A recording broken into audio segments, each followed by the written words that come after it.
An old woman opens her door at midnight to two shivering German shepherd puppies, and by sunrise 6 police cruisers have her cabin surrounded. What she thought was a simple act of kindness just exposed a multi-state criminal operation, and now she's holding the only evidence that can bring it down. Margaret Chen, a 72-year-old retired librarian living alone in rural Montana, has no idea that saving 2 freezing animals is about to turn her into the key witness in the FBI's biggest case of the year. If you love stories where ordinary people stumble into extraordinary situations, hit that like button and subscribe, because this one gets wild. Let's go. Margaret's hands shake as she fills 2 bowls with warm water. It's 11:47 p.m. on January 8th, and the temperature outside her Pine Ridge cabin just hit -15 degrees. She'd heard whimpering near her woodshed, desperate high-pitched cries that cut through the howling wind. Now these 2 puppies, maybe 4 months old, are sprawled on her kitchen floor, their paws caked with ice and blood. "Poor babies," she whispers, wrapping them in her late husband's flannel shirts. "Where did you come from?" That's when she notices it. Both puppies are wearing identical leather collars, expensive ones, with metal plates engraved with numbers. Not names, just 8-digit codes. The first puppy's collar reads 47829163. The second reads 47829164. Sequential numbers, like inventory. Margaret's stomach drops. She's lived in these Montana woods for 40 years. She knows the difference between lost pets and something wrong. The puppies lap up the water, their tails starting to wag weakly. Margaret smiles despite her unease. She dries their paws gently, checking for frostbite. They're going to be okay, physically at least. She sets up a makeshift bed near her wood stove, and within 20 minutes both puppies are asleep, their breathing steady and calm. Margaret makes herself tea and sits at her kitchen table, examining the collars more closely under her lamp. The leather is pristine, barely worn. These collars were put on recently. She turns one over and spots something embossed into the underside. Vital Breed Solutions, Sector 7. She's never heard of any company called Vital Breed Solutions. At 12:30 a.m., Margaret does what any reasonable person would do. She Googles Vital Breed Solutions. Nothing. No website, no business listings, no social media presence. She tries Vital Breed Solutions Montana. Still nothing. She tries Vital Breed Solutions Sector 7. 0 results. A company that makes custom leather collars with ID plates but has no online presence in 2026? Margaret's been retired for a decade, but she's not naive. She taught information literacy for 30 years. Something is very, very off. She picks up her phone to call her daughter in Missoula, then stops. It's nearly 1 a.m., and Sarah has 3 kids. This can wait until morning, probably. Margaret makes a decision that will change everything. She takes photos of the collars, the ID numbers, and the vital breed solutions marking. Then she screenshots her Google searches showing 0 results, just in case. Before we continue our story, let's take just 5 seconds. If this story is touching your heart, please press the like button, subscribe to the channel, and stay with us because many more beautiful stories are coming. Thank you, my dear friend. Now, let us continue. By 2 a.m., exhaustion wins. Margaret checks the puppies one more time. They're sleeping peacefully, their bellies full, their bodies warm. She locks her doors, something she rarely bothers with out here, and heads to bed. As she drifts off, she feels good about her decision. She saved 2 lives tonight. Tomorrow she'll call the local animal shelter, maybe the sheriff's office. Someone will know what to do.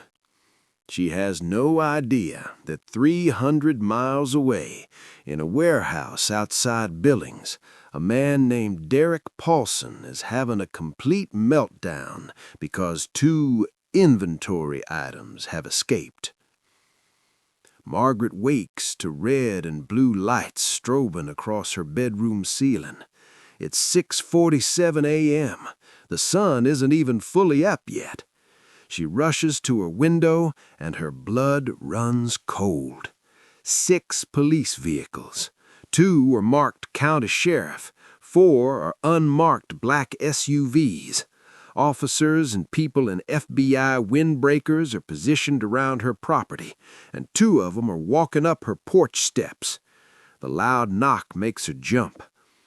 "Margaret Chen, this is the FBI. We need to speak with you about 2 animals that may be on your property." Her mind races. FBI for 2 lost puppies? The puppies, they're still asleep by the stove, completely oblivious. Margaret's hands shake as she pulls on her robe. Through her front window, she can see neighbors starting to emerge from their cabins down the road, phones out, filming. In Pine Ridge, population 243, 6 police vehicles is basically an alien landing. But here's the twist that changes everything. Margaret opens the door to find Agent Rebecca Nolan, a woman in her 40s with kind eyes but a tense jaw. Next to her is Sheriff Tom Bartlett, who Margaret knows from town council meetings. "Tom, what on earth?" "Margaret, I'm sorry about this," Sheriff Bartlett says quickly, "but we need to know, did you find 2 German Shepherd puppies last night?" "Yes, they were freezing. I couldn't just—" "Are they alive? Are they okay?" Agent Nolan interrupts, her voice urgent but not unkind. "They're fine. They're sleeping, right?" Agent Nolan visibly relaxes. "Thank God. Miss Chen, those puppies are evidence in a federal investigation. We've been tracking them for 6 hours. But more importantly, and I need you to listen carefully, the people who lost them are extremely dangerous, and they're looking for them too." Margaret's living room becomes a command center. Agent Nolan sits across from Margaret, while 2 other agents carefully examine the sleeping puppies, taking photos, documenting the collars. Outside, the other vehicles maintain a perimeter. Vital Breed Solutions is a front. For the last 8 months, we've been investigating a puppy mill operation, but not the kind you're thinking. These people breed purebred German Shepherds, Rottweilers, Belgian Malinois, high-value protection and police breeds. They falsify pedigree papers, forge health certifications, and sell them to police departments, security companies, even military contractors for $8,000 to $15,000 per dog. Margaret's hand covers her mouth. $15,000! "These two puppies you saved?" Agent Nolan points to the sleeping pair.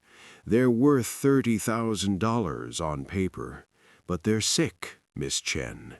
Genetic disorders from inbreeding, hip dysplasia, temperament issues. We've documented cases where these dogs have attacked their handlers, failed out of training programs, or died within a year. One bit a child in Kansas City last month."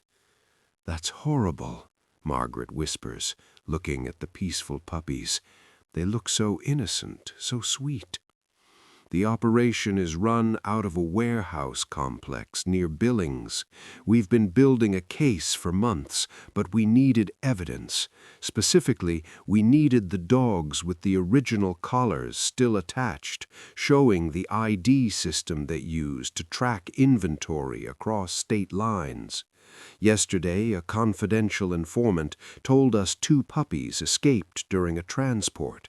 We've been searching all night." That solves one problem, but here's what makes it dangerous. Sheriff Bartlett steps forward. "Margaret, at 3 a.m., we intercepted radio chatter. 3 vehicles associated with the operation were spotted headed toward Pine Ridge. They're looking for these puppies. The ID collars have GPS trackers embedded in them." Margaret's blood runs cold. "Wait, so they know?"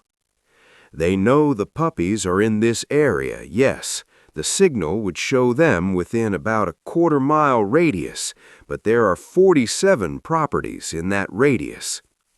Agent Nolan leans forward. "Here's what we need from you. Your testimony about finding them, your photos, I saw you taking pictures last night on your security camera footage, and your willingness to be a witness if this goes to trial." "Security camera?" Margaret blinks. "I don't have—" "Your Ring doorbell. We pulled the cloud footage with an emergency warrant. We can see you bringing the puppies inside at 11:52 p.m. That footage establishes timeline and chain of custody for evidence." Margaret thinks of her daughter Sarah, who insisted on installing that doorbell last Christmas. "I'll be a witness, of course. But are these puppies gonna be okay?" Agent Nolan's expression softens. "That's the best part of the story, Miss Chen.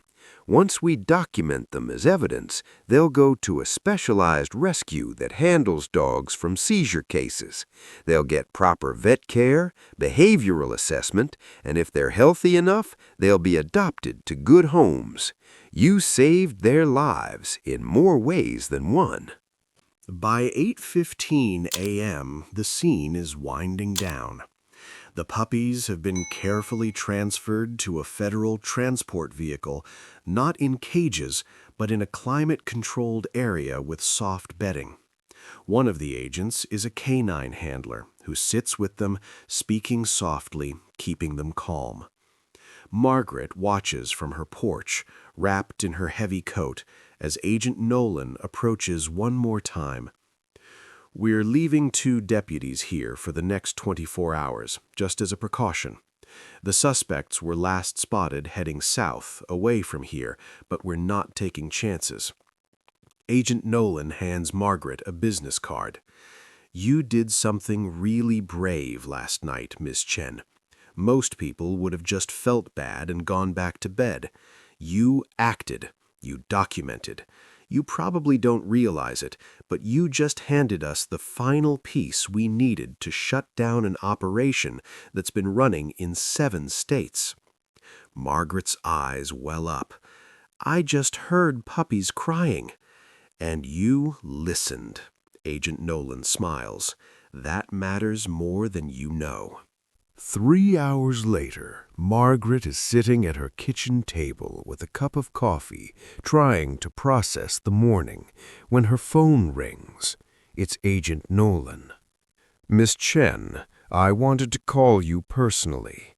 About 20 minutes ago, federal agents executed simultaneous warrants on 4 locations connected to Vital Breed Solutions: the Billings warehouse, 2 residential properties, and a veterinary clinic in Wyoming that was falsifying health certificates.